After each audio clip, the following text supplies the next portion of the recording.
जैसे लोगों को हमारी तकलीफों से क्या मतलब? उनके घर तो हमेशा गर्म रहते हैं।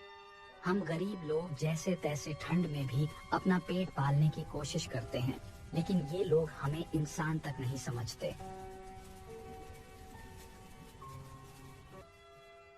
कुंती, क्या ठाकुर आइन ने तुम्हारी कोई मदद नहीं की? वो तो आम तौर पर दयालु दिखाई पड़ती हैं।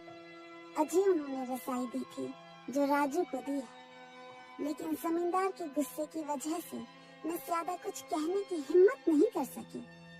वो मुझ पर चीखने लगे थे। हमारी जिंदगी में हर जगह वही दिक्कत है कुंती। हम मेहनत करते हैं, पर लोग हमारी हालत देखकर भी आंखें फेर लेते हैं। न जाने क्यों लोग हमसे इतना नफरत करते हैं। राजू अलाव के पास लेटा हुआ ठंड से कांपते हुए खांस रहा था। कुंती उसके पास बैठी रही और श्याम को बाहर जाकर और लकड़ियों का इंतजाम करने को कहा। श्याम, कुछ भी करके जंगल से लकड़ियाँ लानी होंगी। अगर राजू को कुछ हो गया तो मैं खुद को कभी माफ नहीं कर पाऊंगी। देखो ना, राजू की तबीयत बिगड़ती ही जा रही है। ठीक है कुंती, मैं कोशिश करता हूँ। रात ज्यादा हो गई है, लेकिन जंगल जाना ही पड़ेगा। तुम राजू का ख्याल रखना। फिर श्याम आधी रात को लकड़ी लाने के लिए जंगल की ओर निकल पड़ा। कुंती की आंखें उसके पीछे तक लगी रहीं और उसका दिल दुआ कर रहा था कि श्याम सही सलामत लौट आए। कुंती राजू के पास बैठी उसकी तबीयत को लेकर चिंतित थी। राजू की तबीयत धीरे धीरे और बढ़ने लगी थी और उसकी सांसें भारी हो रही थीं। राजू बेटा, सब ठीक हो जाएगा। तेरे पापा अभी लकड़ियाँ लेकर आएंगे, फिर हम आग जलाएंगे और ये ठंड तुझे परेशान नहीं करेगी। बस थोड़ी हिम्मत रख बेटा। राजू ने अपनी माँ की ओर देखा। उसकी मासूम आंखों में दर्द और थकावट साफ झलक रही थी। उसने धीमे स्वर में कहा, माँ, मुझे बहुत ठंड लग रही है। पापा जल्दी आएंगे ना? हाँ बेटा, तेरे पापा अभी आएंगे। तू चिंता मत कर, मैं तेरे साथ हूँ। भगवान सब ठीक करेंगे। कुंती ने अपने आंसू छुपाने की कोशिश की, लेकिन उसके दिल में अजीब सा डर घर कर गया था। राजू की हालत बिगड़ती जा रही थी। उसने उसे सीने से लगाकर गर्मी देने की कोशिश की, लेकिन ठंड इतनी कड़ी थी कि कुंती की अपनी सांसें भी कांप रही थीं। इस बीच राजू की खांसी रुकने लगी। वह धीमे धीमे आंखें बंद करने लगा। राजू, आंखें मत बंद करना बेटा, तेरी माँ यहाँ है। देख, तूने खाना भी नहीं खाया। तेरे पापा आते ही आग जलाएंगे। लेकिन राजू अब कोई जवाब नहीं दे रहा था। उसकी सांसें धीमी हो चुकी थीं। कुंती उसे बार बार पुकार रही थी, लेकिन वह अब ठंड की चपेट में आ चुका था। राजू, उठ बेटा, तुझे कुछ नहीं होगा। तेरी माँ तुझे कुछ नहीं होने देगी। भगवान मेरे बच्चे को बचा लो।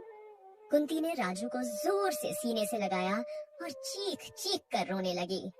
उसकी चीखें पूरे सुल्तानपुर के सन्नाटे को चीर रही थीं।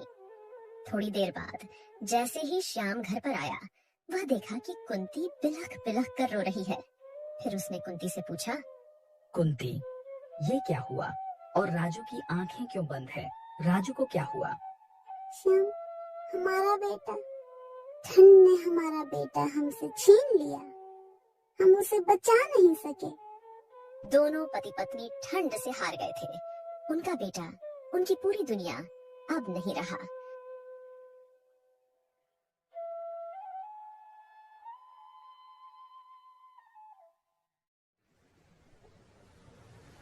उनके रोने की आवाज ने पूरे गांव को झकझोर कर रख दिया।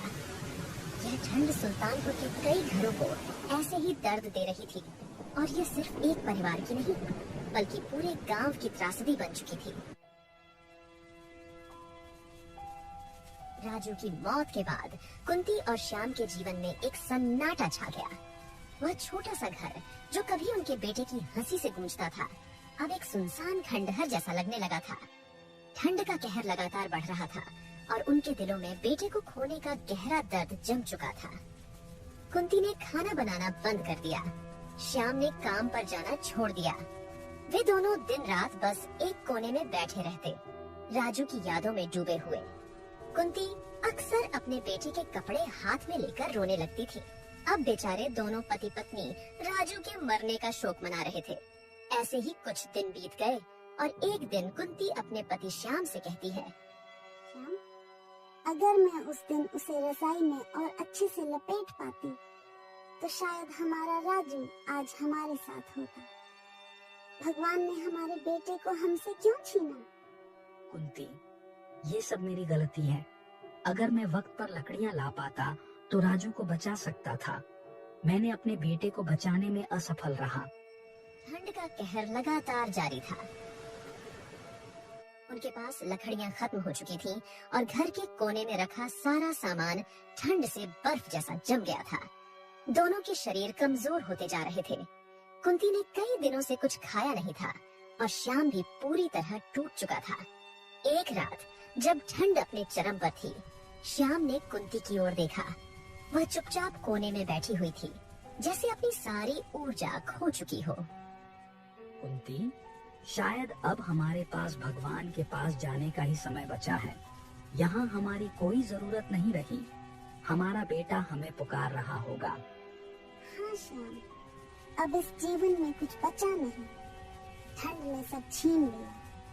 मुझे भी राजू के पास जाना है। मुझे और सहन नहीं होता। वह दोनों ऐसा कहकर अलाव के पास बैठकर सुबह का इंतजार करने लगे। अगली सुबह गांव वालों ने श्याम और कुंती को घर के अंदर एक दूसरे का हाथ पकड़े ठंड से जम चुके पाया। उनके चेहरों पर एक अजीब सी शांति थी, जैसे उन्होंने अपने बेटे के पास पहुंचकर सुकून पा लिया हो। सुल्तानपुर के गांव वालों के लिए यह एक और त्रासदी थी। ठंड ने एक और परिवार को खत्म कर दिया।